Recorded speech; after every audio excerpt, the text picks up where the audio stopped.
Fora da internet, eles são praticamente inexistentes, quase desconhecidos. No entanto, nas redes sociais, formam um grupo pequeno, porém significativo, muito unido. São os autoproclamados anarcocapitalistas ou libertários. Eu vou chamar eles de anarcocapitalistas ou simplesmente ANCAP, porque eu acho uma desonestidade usar o termo libertário, que não tem nada a ver com o que eles defendem. Ao longo do vídeo, inclusive, vocês vão entender como que essa coisa de se apropriar de conceitos faz parte da centralidade do argumento que justifica isso que eu vou chamar de pseudo-teoria anarcocapitalista. Eu brinco que eles são os meus amiguinhos, porque a história do canal tem muito envolvimento com essa molecada. Meu primeiro vídeo a fazer 1000 visualizações foi um vídeo onde eu tentei demonstrar que o anarcapitalismo, se levado às suas consequências, nada seria diferente de um feudalismo. Então hoje, quase 5 anos depois, conhecendo bastante melhor o assunto, eu volto a tratar do mesmo assunto que fez o meu canal surgir, vamos dizer assim. Primeiro ponto, eu não trato a discussão com anarcocapitalistas como um debate. Seria elevá-los a um status que eles não têm. Seria como dizer que existe debate a respeito da forma da Terra ou a respeito se nazismo é de esquerda ou de direita. Seria legitimar que existe um debate onde, na verdade, não existe. E é exatamente isso, não há um debate sobre uma teoria anarcocapitalista, porque é uma pseudo-teoria, não existe anarcocapitalismo. E é isso que eu vou demonstrar nesse vídeo. Entretanto, não se trata de uma pseudo-teoria à toa. Ela tem um propósito e serve muito bem a esse propósito. É preocupante e é por isso que eu comento e chamo a atenção. Então vamos começar com a expressão anarcocapitalismo. Aí já se percebe toda a desonestidade dessa construção. Anarco vem de anarquismo, de anarquia, algo que se presume ser um sistema sem hierarquia, sem propriedade privada. E capitalismo se baseia na propriedade privada e na hierarquia. Então aí já se tem a primeira contradição na própria nomenclatura e já se tem uma pista de como que eles elaboram essa construção. Ou seja, para entender o tal anarcocapitalismo, temos que saber que esse grupo, na verdade, altera o significado das palavras. O léxico ANCAP usa expressões que são comumente utilizadas para significar outras coisas. Fazem isso para confundir. Por exemplo, quando eles se referem à liberdade, eles estão se referindo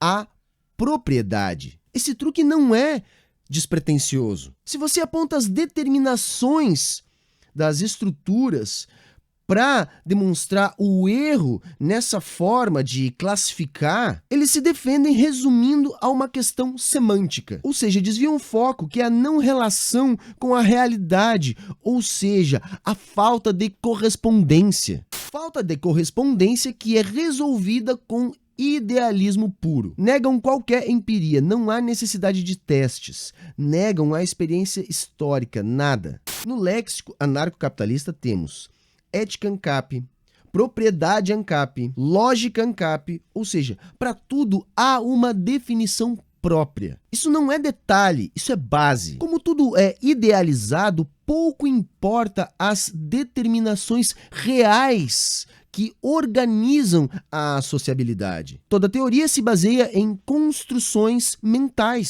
Se há desprezo pela realidade e uma forma própria de classificar as estruturas de sociabilidade, pouco importa como de fato essas estruturas são. Ou seja, toda a construção anarcocapitalista é ancorada em ideologia pura. It's pure ideology. Daí a importância do materialismo para o conhecimento. Ou a realidade material nos mostra como são as estruturas, ou nos sujeitamos a uma interpretação da realidade baseada meramente em ideologia. anarcocapitalistas elevam a ideologia ao extremo. Por exemplo, eles têm crença numa série de conhecimentos a priori, como se fosse possível conhecer a priori mais do que noções recipientes, ou seja, em forma, não em conteúdo. Por exemplo, usam o imperativo categórico, que resumidamente falando é: não faça para os outros aquilo que você não gostaria que fosse feito para você. Evidentemente que isso faz sentido, só que isso não elimina todo um conjunto inimaginável de contratendências que podem induzir os indivíduos a ter outras atitudes. E aí, é claro, isso é evidentemente ignorado. Fora o fato que a grande maioria dos conhecimentos que eles julgam ser a priori não possam ser assim classificados.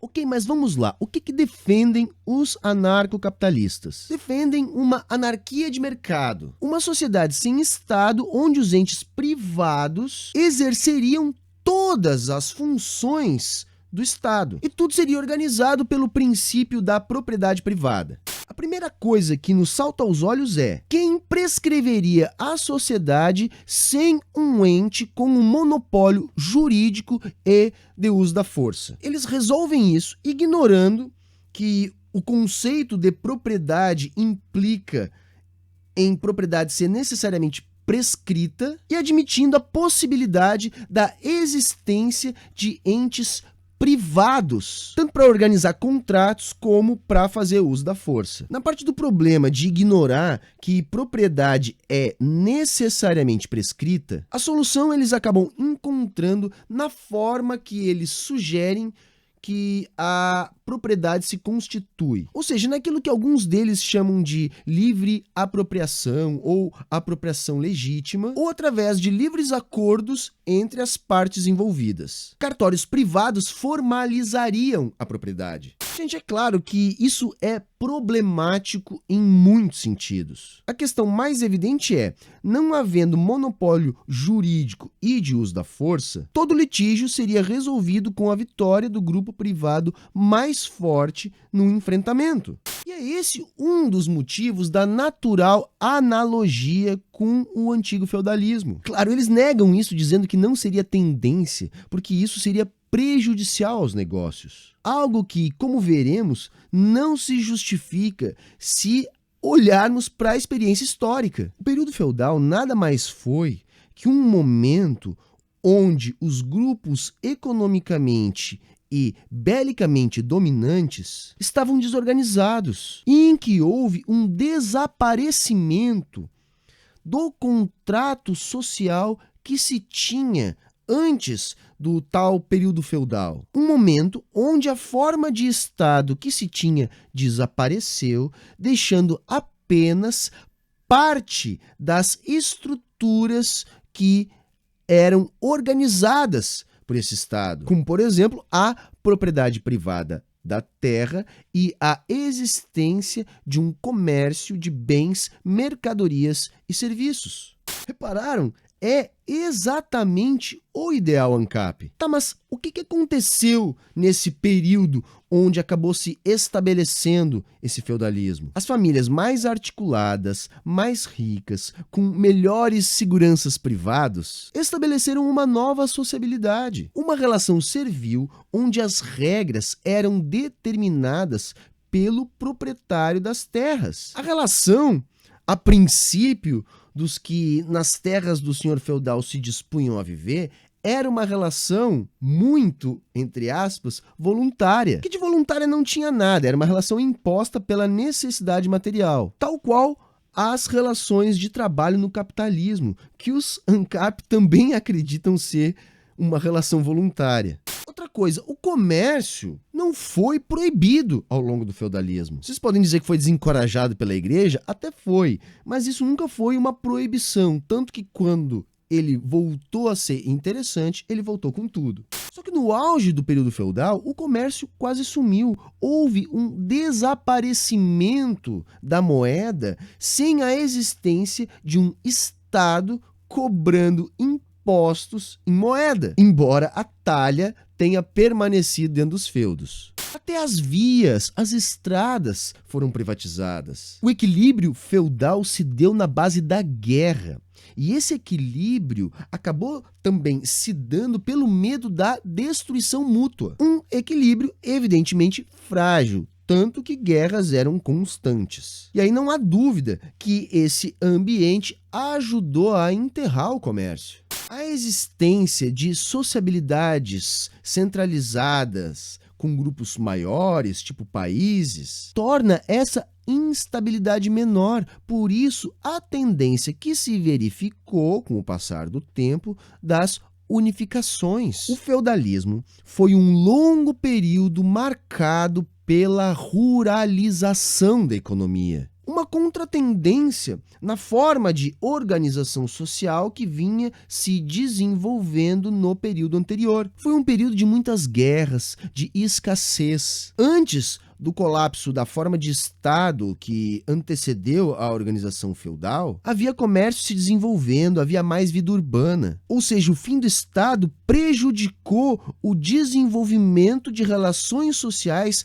baseadas em atividade comercial. E não bastasse o problema prático que eu acabei de demonstrar, o anarcapitalismo constrói toda a sua pseudo-teoria sobre uma suposta coisa que eles arbitrariamente chamam de ética. E a partir dessa ética ANCAP, eles procuram estabelecer o direito de posse como um direito de propriedade privada natural. Sim, porque para justificar que algo é de alguém, para que esse alguém possa fazer com esse algo o que bem entender, sem o Estado para determinar isso, é necessário uma forma de estabelecer esse direito natural. Eu não sei bem o que isso pode ter a ver com ética. Nem imagino como que qualquer tipo de ética pode não ser uma construção social, ou seja, historicamente e geograficamente determinada. Mutável, portanto, jamais natural ou universal. Bom, aí lançam mão de uma maluquice de autopropriedade. Ou seja, seu corpo é um recurso escasso que você controla e a partir dele você, em interação com os outros e com a natureza, pode adquirir outras propriedades. Há uma série de confusões nessa construção. Mas como eu disse no início do vídeo, essas confusões não são problema. Afinal de contas, eles resolvem esses problemas, essas confusões, com estruturas totalmente idealizadas que não precisam qualquer relação com a realidade. Primeiro, seu corpo não é sua propriedade. Ele é você, horas. Não é uma questão semântica. Não falo no sentido biológico de, por exemplo, sei lá, quantos % de água você tem como propriedade no seu organismo. É no sentido que interessa, é no sentido da estrutura a qual a gente está se referindo. Ou seja, de um bem, de algo alienável, vendável. Entenderam? Algo que a gente possa se desfazer, trocar, dar, sei lá. Ah, agora eu entendi! Chega a ser irritantemente simples, mas é isso. Você, evidentemente, não pode se desfazer do seu corpo. Não dá para vender seu corpo. E claro que não, né, gente? Vender um rim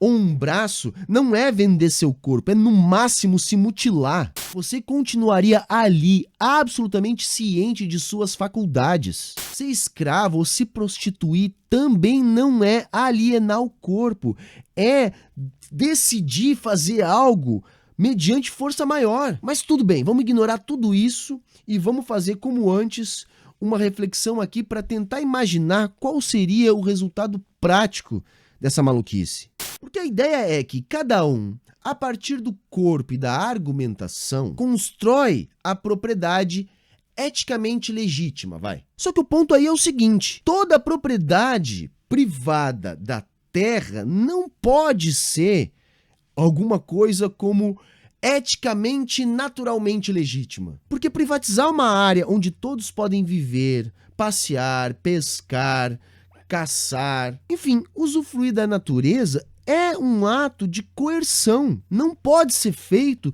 sem o uso da força. O conjunto das pessoas é forçadamente privado de um espaço que antes eles podiam utilizar.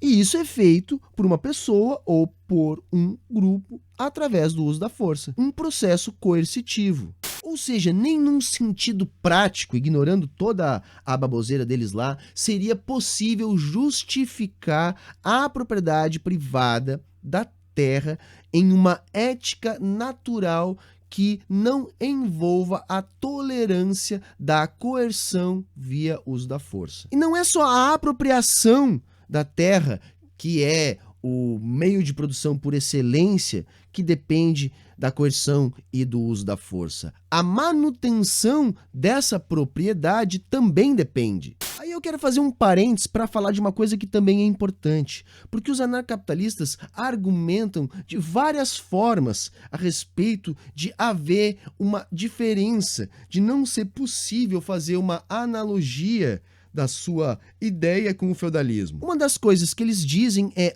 mas e o boicote? Que é uma variação do que eu disse há pouco sobre prejudicar os negócios, as disputas entre os capitalistas. Isso faz parte de uma falta de noção. Por exemplo, para eles, é o Estado quem cria os monopólios. Sem o Estado, a concorrência faria com que os capitalistas respeitassem a ética natural, portanto, respeitassem a propriedade. Dizem isso porque só enxergam os monopólios criados pelo Estado e ainda justificam que a existência do Estado ajuda na formação dos monopólios privados, o que não se sustenta, uma vez que a tendência do capitalismo é a formação de monopólios simplesmente por causa da questão central do lucro. Ou seja, monopólios geram menores riscos e maiores margens, maior lucro. Por isso a tendência de formação de monopólios. Grandes monopólios, grande força. E então, este seria o processo que eu acabei de descrever, que foi observado no feudalismo. Formação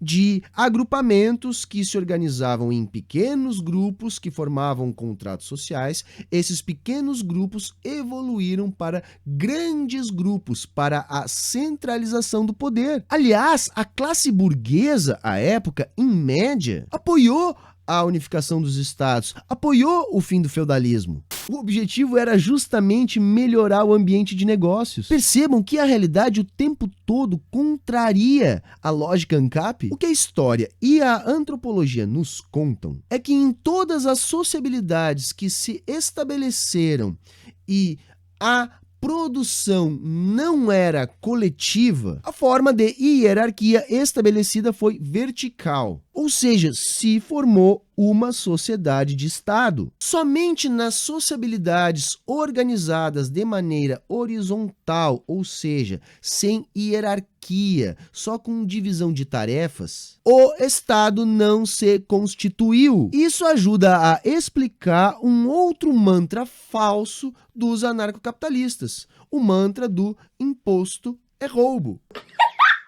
Se a condição para a existência de uma sociabilidade vertical, ou seja, uma sociabilidade baseada em produção privada, é o Estado e o imposto é a condição para a existência do Estado, imposto é a condição para a existência de produção privada. Se vocês entenderam até o estabelecimento de uma força maior na sociabilidade, ou seja, do monopólio do uso da força, havendo propriedade privada da produção, haverá guerra até essa hegemonia se estabelecer. Ou seja, minha gente, até o estabelecimento do Estado. Pô, não sabia. Gente, se vocês quiserem essa discussão com mais acuidade, vai estar aqui na descrição uma série de 3 vídeos onde eu abordo essas questões de maneira mais filosófica. Vai ter um vídeo onde eu explico melhor essa questão do imposto no capitalismo ser um condicionante e ser impossível de ser roubo. Vai ter também um outro onde eu falo detalhadamente sobre a ética argumentativa e sua impossibilidade. E vai ter um outro vídeo falando ainda da formação do Estado, falando de como funciona a moeda e sua dependência do Estado, e também um outro demonstrando que foi o Estado que criou o mercado. Então, depois que você assistir esse vídeo aqui, que é um resumão, mas todos esses que vão estar aqui na descrição, não tem mais desculpa, tá enterrado o anarcapitalismo. Bom, gente, mas se a teoria é puro fake, do nome até o fim, por que eu me importo? Como eu disse lá no início do vídeo, porque ela não está aí por acaso. Ela serve ao capitalismo, e sim, ao capitalismo.